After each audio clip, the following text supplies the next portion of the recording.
Where's the bot? Kept you waiting, huh? No one hears a word they say. Has the memory gone? Are you feeling? There's a lot that can be said about the 2-time rework update in Forsaken. Overall, it's a great update and it made a lot of changes to the game other than just making 2-time different.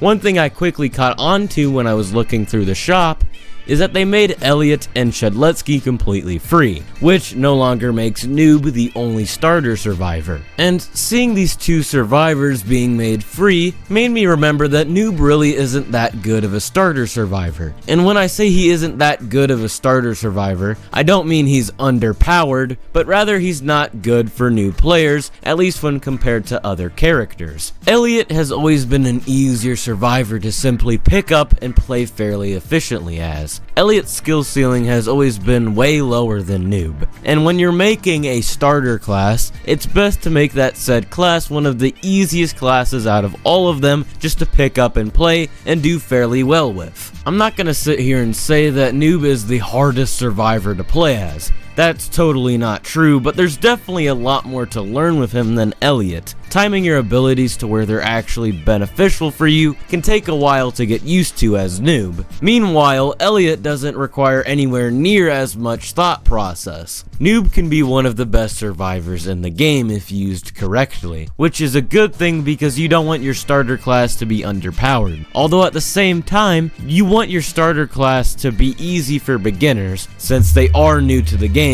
and aren't going to be very skilled.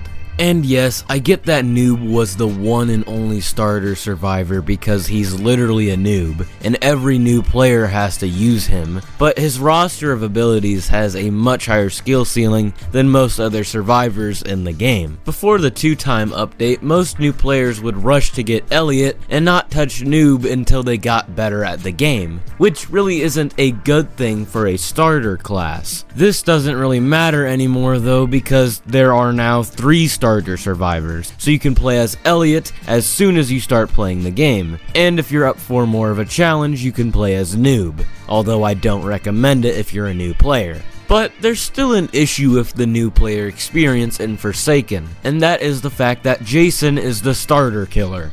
Out of the roster of all 4 killers, Jason is possibly one of the worst to play as when you're a new player. Unfortunately, in the 2-time update, Jason remained as the only starter killer in the game. Although I'm not saying any other killer should be made free, I'm thinking that Cool Kid and Jason should swap places. Let's do a comparison between these 2 killers so you can see what I mean and see why I'm thinking this way.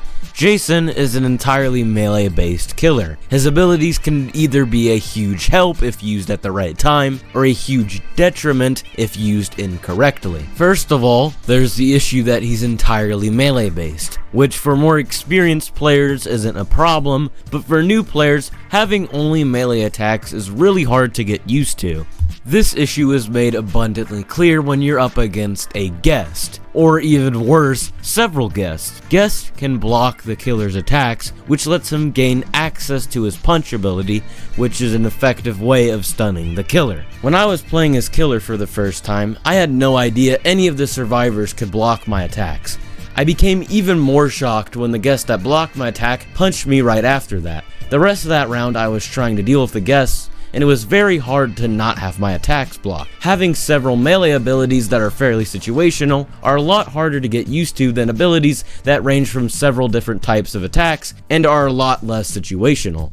Cool Kid's attacks can be fairly effective in almost every situation, except for his summoning ability. Cool Kid's normal punch, corrupt nature, and walk speed override can all be used fairly well in similar situations, and it's pretty easy to spam all of them. Sure, there are ways to use these abilities a lot more efficiently rather than just spamming them, but you can still do pretty well if you don't entirely know what you're doing, at least when compared to Jason. Jason may have ridiculously sized hitboxes, but getting used to how much these attacks can really slow you down is much more difficult than Cool Kid's roster of abilities. Behead may deal a lot of damage, but it also does slow you down quite a bit. Gashing Wound is also an incredibly effective ability ability with a bunch of potential, but it is a long combo animation and you're completely stagnant while it's happening, which can lead to you easily losing track of other survivors. Raging Pace is another ability that can severely mess you up if you use it improperly, and as a new player there is a high chance you will use it the wrong way.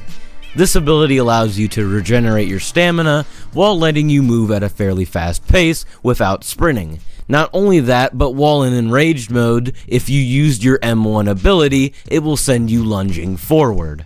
The skill ceiling for Jason is ridiculously high, as his abilities are quite in-depth, and it really isn't incredibly obvious when you should use them when it's your first time playing as Jason. Cool Kid, on the other hand, has very distinct abilities that aren't too complex when compared to Jason. The only ability that Cool Kid has that can actually mess you up is Walk Speed Override, which if it doesn't land, it can send you flying in the wrong direction, causing you to lose distance on potentially several survivors. Level 100 Jasons are potentially the scariest thing in this whole game, because the things you can do as this killer is absolutely insane. But at the same time, this killer can look like an absolute joke in the wrong hands, and those said hands are usually the new players, which isn't a good thing when we're talking about a beginner killer. All in all, I don't think Jason is the hardest killer to play, but Cool Kid is a lot easier to just pick up and play as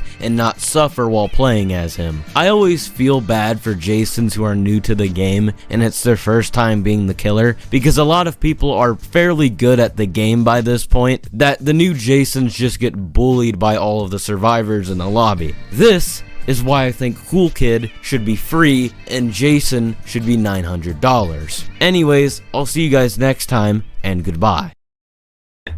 You will be damned to hell! You will be damned to hell on Judgment Day! God will strike you down! You will be sent to the seventh layer! You will not see God!